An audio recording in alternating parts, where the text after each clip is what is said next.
caught on camera a superstar couple in the middle of what looks like a very real, very raw argument. After the Met Gala, Rihanna and A$AP Rocky were spotted inside their Sprinter van, having what can only be described as an intensely emotional conversation. Visible through the window, the exchange didn't look like a casual chat. It looked like something had gone sideways fast. Here's what we know. Inside the gala, Rocky was seen talking to Giovanna Battaglia Engelbert, creative director of Swarovski, apparently joking around about his necklace. Rihanna was not amused. Sources close to the couple insist Rihanna and Giovanna have known each other for years, and there's nothing shady going on. But the van footage tells a different story, or at least a very uncomfortable one. Every relationship has its moments, and honestly, this looked like one of them. The TMZ crew couldn't help but notice how relatable the whole scene felt. One half of the couple visibly frustrated, the other trying to talk it out. As one host put it, that's basically Tuesday night in half the households in America. Baseline level married couple tension. Nothing more, nothing less. What's actually interesting here is that this moment, more than any red carpet photo or magazine cover, makes Rihanna and Rocky feel genuinely human. 3 kids, global fame, and still somebody left the metaphorical toilet seat up at the Met Gala. Real love isn't always glamorous. Sometimes it's a tinted window in a conversation nobody asked to witness. Meanwhile, Stefon Diggs was having the best 24 hours of his recent life, and he wasn't wasting a single minute of it. After a jury deliberated for just 85 minutes and returned a not guilty verdict on felony strangulation and assault charges, Diggs was back in the gym before the news cycle even had time to cool down. The move was deliberate, and the message was loud. I'm healthy, I'm available, and I'm ready to play. NFL teams were watching. The prosecution's case had significant holes. The alleged victim's credibility took serious hits on the stand, and the defense raised a pointed question. If the strangulation was as severe as claimed, why did she cook for him just hours later? What did she make? A hot dog. The jury apparently found that detail just as hard to swallow. Clean slate, new chapter. Steve Irwin's son Robert just confessed to the one thing that genuinely terrifies him, and it is not a crocodile. Robert Irwin, a man who has handled some of the most dangerous animals on the planet without flinching, appeared on Jimmy Kimmel's Instagram series Free Scoops and revealed his deepest phobia, broken glass. Not the sight of it, the sound of it. He said if he hears a glass shatter, he will leave the venue entirely. No negotiation. It's oddly endearing. Here's a guy who will wrestle a reptile the size of a small car but cannot deal with the aftermath of a dropped wine glass. It's a good reminder that everyone, no matter how fearless they seem, has that one irrational thing that gets them. Know your triggers, own them, and never let anyone put them near your dining table. Ted Turner built an empire on the radical idea that news should never stop, and the world is a different place because of it.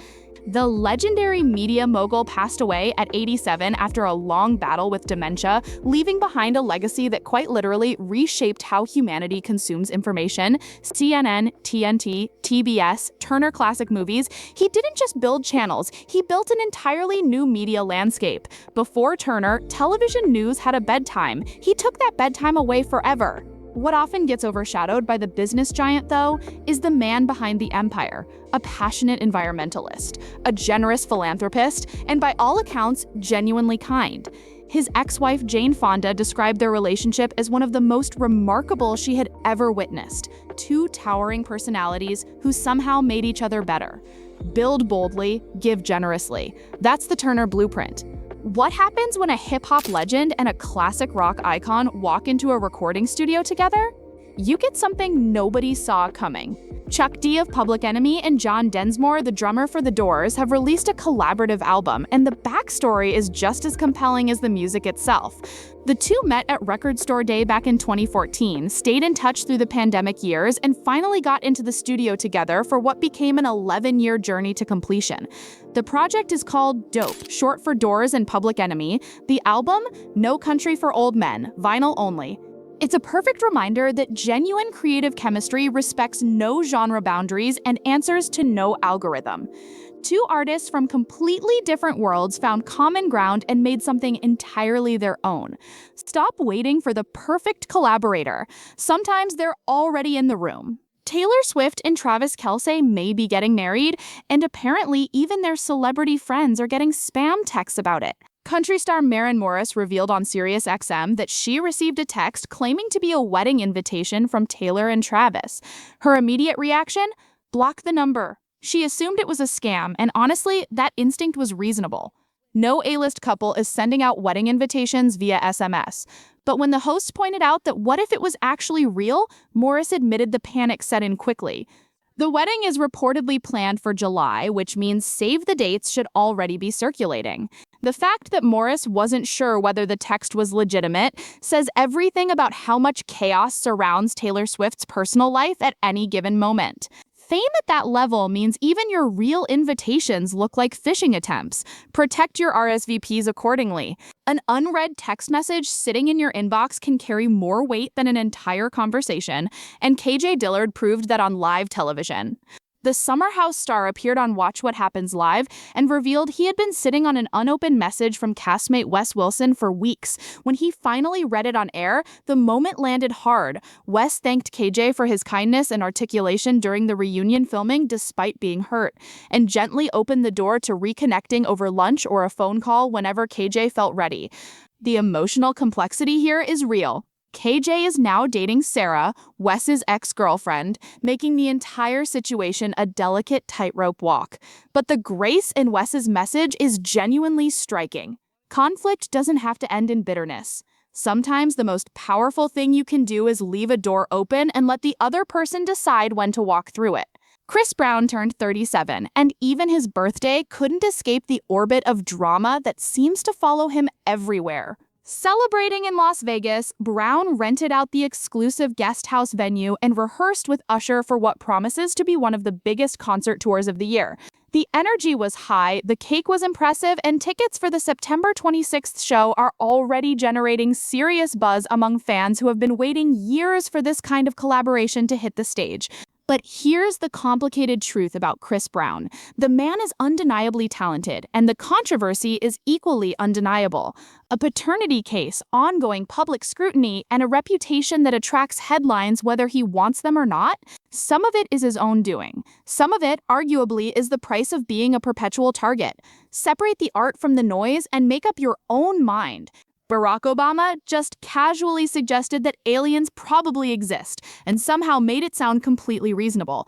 Appearing on Stephen Colbert's platform, the former president doubled down on comments he made months earlier on a podcast, where he acknowledged that given the sheer vastness of the universe, intelligent life almost certainly exists somewhere out there. What he was firm about, however, is that the United States government is definitely not hiding any of it in Area 51, because, as he put it, government is terrible at keeping secrets. His logic was airtight and genuinely funny. If there were actual extraterrestrials being stored somewhere classified, some low-level security guard would have already taken a selfie and posted it. Conspiracies simply don't survive large bureaucracies. Obama even joked he'd make a solid alien liaison given his background in diplomacy. Leadership lesson hidden in plain sight: transparency always outlasts secrecy. Charlize Theron just handed the dating world a very specific piece of unsolicited but genuinely useful advice, and she delivered it at full volume on the New York City subway. Appearing on the Instagram series Subway Takes, Theron was asked for her hottest take and didn't hesitate for a single second. The phrase, "I would like to make love to you," is, in her words, a complete and total ick. Not a minor cringe, a full physiological shutdown. She described the effect so vividly and so loudly that fellow subway passengers were getting an earful whether they wanted one or not. Her point, stripped of the colorful language, is actually worth considering. Authenticity in how people communicate attraction matters enormously. Overly formal or performative phrasing can feel rehearsed, even clinical, and it creates distance instead of connection. The takeaway is simple and applies well beyond dating. Say what you actually mean in the way you actually talk. Genuine always lands harder than polished. Timothée Chalamet shooting around at Madison Square Garden after a Knicks game sounds like celebrity privilege, and depending on who you ask, it absolutely is. The Oscar-nominated actor and devoted Knicks superfan was spotted on the court post-game, getting shots up on one of the most iconic hardwood floors in basketball history. For context, this is a floor that Joe Average cannot access regardless of how much he paid for his seat. The TMZ crew was split right down the middle, half finding it completely harmless, half finding it genuinely irritating. Here's the real conversation underneath the surface, though. Celebrity access in sports venues has always existed in a gray area. Courtside seats blur the line between fan and participant, and once that line blurs, it keeps moving. Chalamet didn't crash the court uninvited, but the optics raise a fair question about where fan experience ends and exclusive privilege begins. Know which side of that line you're standing on? Sam Nivola from White Lotus is already generating serious heat for the upcoming season, and he hasn't even finished filming it yet. The young actor, spotted at LAX, was candid about the production shakeup that had fans talking for weeks. Helena Bonham Carter exited after just 1 week of shooting, and Laura Dern stepped in as her replacement. Rather than dodging the question, Nivola kept it refreshingly straightforward. Creative disagreements happen in this industry constantly, and the resolution is always the same. You either work it out or you find someone else. That's the business. What's compelling here is the quiet confidence behind that answer. White Lotus creator Mike White has built a reputation for pushing boundaries, taking creative risks, and trusting his instincts even when they're unconventional. Laura Dern stepping into that environment isn't a consolation prize, it's an opportunity. Disruption in creative projects isn't always a warning sign. Sometimes it's exactly how the best work gets made. There is something deeply telling about a man who will fearlessly handle the world's deadliest reptiles, but completely unravels at the sound of breaking glass. Robert Irwin's phobia revelation wasn't just good television, it was a genuinely fascinating psychological window into how fear actually operates in the human brain. Exposure and familiarity eliminate fear in the areas where we have experience, but leave us completely unprotected everywhere else.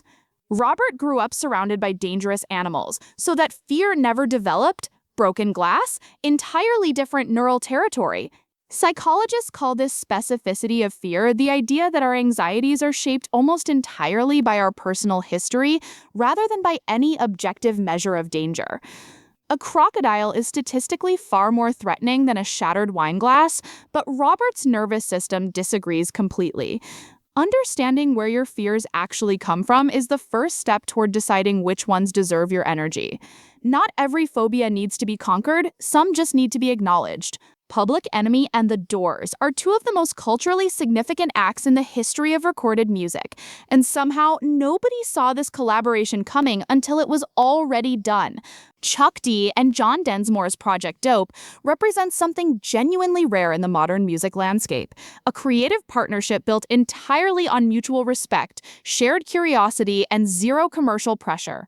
No streaming algorithms influenced this record. No playlist strategy shaped its sound. It was made for Record Store Day, pressed on vinyl, and released purely because two artists believed in what they had built together over 11 patient years. That kind of creative integrity is increasingly difficult to find and increasingly valuable because of it. In an era where music is optimized for 30-second hooks and skip rates, Dope exists completely outside those rules. It doesn't ask for your attention, it simply offers something real and waits. The lesson for any creative professional is worth writing down. Build the thing that excites you most, on your own timeline, without asking permission. Maren Morris blocking what turned out to be a potential Taylor Swift wedding invitation is the kind of story that only makes sense the layers here are genuinely worth unpacking. A globally famous pop star is reportedly weeks away from one of the most anticipated celebrity weddings in recent memory, and even her close friends in the music industry can't immediately tell the difference between a legitimate invitation and a spam text. That's not a knock on Maren Morris. That's a commentary on how completely the information environment has broken down around figures like Taylor Swift. Every major milestone in Swift's personal life arrives surrounded by so much noise, speculation, and imitation that authentic signals get buried underneath the chaos. The wedding invite situation is almost a perfect metaphor for modern celebrity culture at large. Real moments struggle to feel real anymore because the volume of fake ones has become overwhelming. Stay skeptical, but maybe don't block every unknown number during wedding season. Just in case, An unread text message held onto for weeks tells you everything about how complicated loyalty, love, and friendship can get when reality television collides with real life. KJ Dillard's situation on Watch What Happens Live wasn't just compelling television. It was a genuinely human moment about the impossible positions we sometimes find ourselves in. Dating your friend's ex is never a clean situation, regardless of the circumstances, and the emotional residue doesn't disappear simply because filming wraps and the reunion ends. Wes Wilson's message demonstrated a level of emotional maturity that most people struggle to access when they're the ones who got hurt.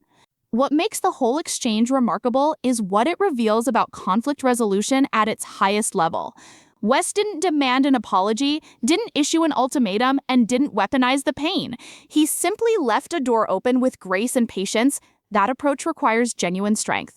In any relationship, personal or professional, the person who can absorb hurt without retaliating and still extend an olive branch is always the one who wins long term.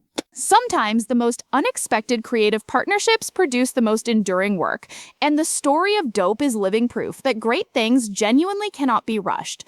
Chuck D and John Densmore didn't set out to make a statement about the music industry. They simply stayed curious about each other across 11 years, kept the conversation alive through a global pandemic, and eventually made something together that neither could have made alone. The vinyl-only release wasn't a gimmick. It was a deliberate choice to honor the physical, intentional experience of actually sitting down and listening to music the way it was meant to be heard. There is a broader lesson embedded in that decision that extends well beyond music. In a world that rewards speed, volume, and constant output, the most powerful thing a creative person can do is slow down deliberately and protect the integrity of what they're building. Not everything needs to be immediately available to everyone everywhere. Some work earns its audience by demanding a little more effort from the people who find it. Quality has always been its own distribution strategy. From Rihanna and A$AP Rocky's Van conversation to Ted Turner's extraordinary legacy, today was a reminder that every story, no matter how big or small, is ultimately about what it means to be human. Real couples argue in sprinter vans after glamorous galas. Fearless wildlife warriors crumble at the sound of breaking glass. Media titans build empires and still make time to be kind. Presidential diplomats joke about becoming alien liaisons. None of these stories fit neatly into the carefully constructed public images we associate with these names, and that's precisely what makes them worth paying attention to. The most honest version of any person always lives somewhere between the highlight reel and the unguarded moment caught through a tinted window. Pay attention to those moments. They're where the real story is always hiding. If today taught you anything, let it be this. Keep watching, keep questioning, and never take the surface version of any story at face value. We'll see you next time. This content is for entertainment purposes only and does not constitute professional advice of any kind. Consult a qualified expert for legal, medical, financial, or personal guidance as needed.